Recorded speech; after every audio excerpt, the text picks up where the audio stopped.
In today's video, we're going to find out if we can make perfect barbecue pulled pork in an Instapot and if it's better than what you can find on your smoker.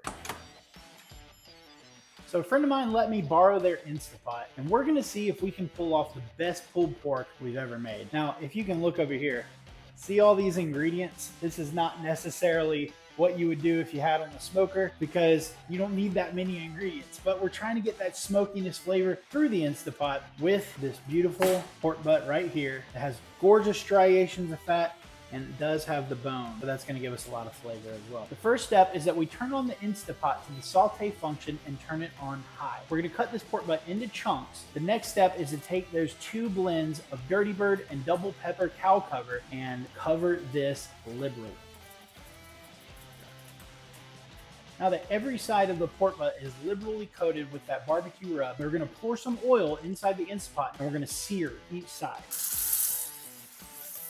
We want it to sear just enough so that it'll brown on each side and get a nice caramelization, kind of create some bark. Since there's no smoke in the Instapot and it's not going to be able to create a really nice bark.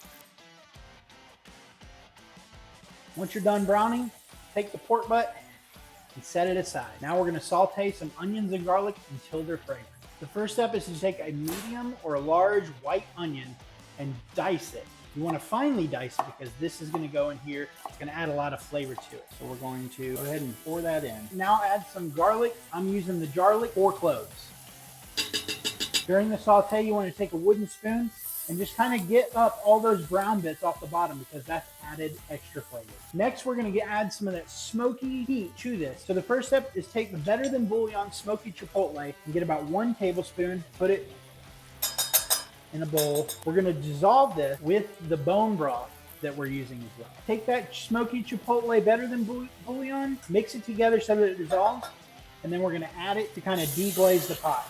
For another half cup, because we're using 1 cup total of bone broth, and pour it in. And to make sure that we get that continued smoky flavor, we're trying to emulate what we can do on a smoker. Take just 1 teaspoon of liquid smoke here and dump it in.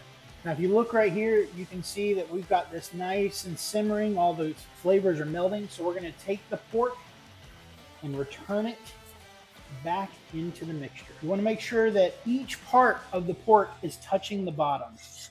So you can see right there, we've got a lot of surface area covered on the bottom. Now we got to add the barbecue sauce. For the sauce, you're going to take any store-bought sauce that you want. I've got the honey jalapeno from Kosmo Q. We're doing 1 cup. Pour that in a separate bowl. Next, we're doing 2 tablespoons of apple cider vinegar. Here's 1, here's 2.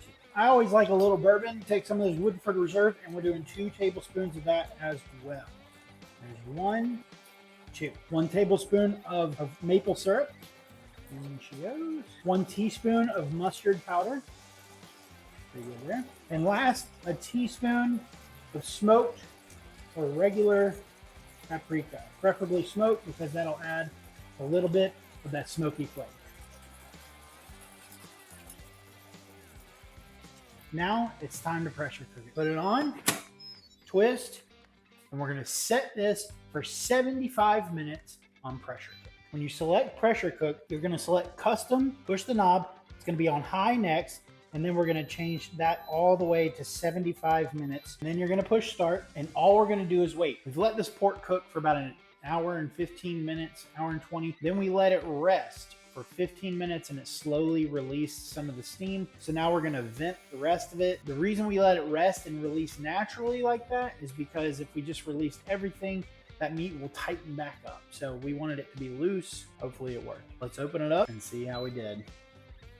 Well, we can see that it braised in that liquid real nice. Let's see if it's tender.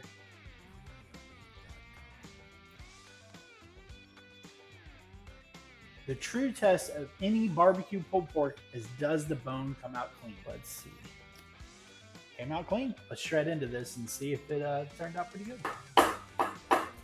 We're going to take some of that liquid that we made with it. We're just going to pour it over the top here, and that'll help rehydrate it, give it some flavor and color.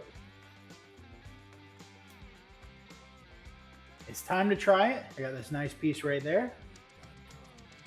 Cheers. Yeah, that's good. Does it have that smoky profile that we look for when we cook on our pellet or offset smoker or barrel smoker? No. It's good. It's flavorful. The question at the beginning of the video was, can we make better pulled pork in our Instant Pot than we can on the smoker? My verdict, no. I don't think we can. In the meantime, make sure you keep those grills fired up so the flavor never goes down, or your Instant Pot. Cheers.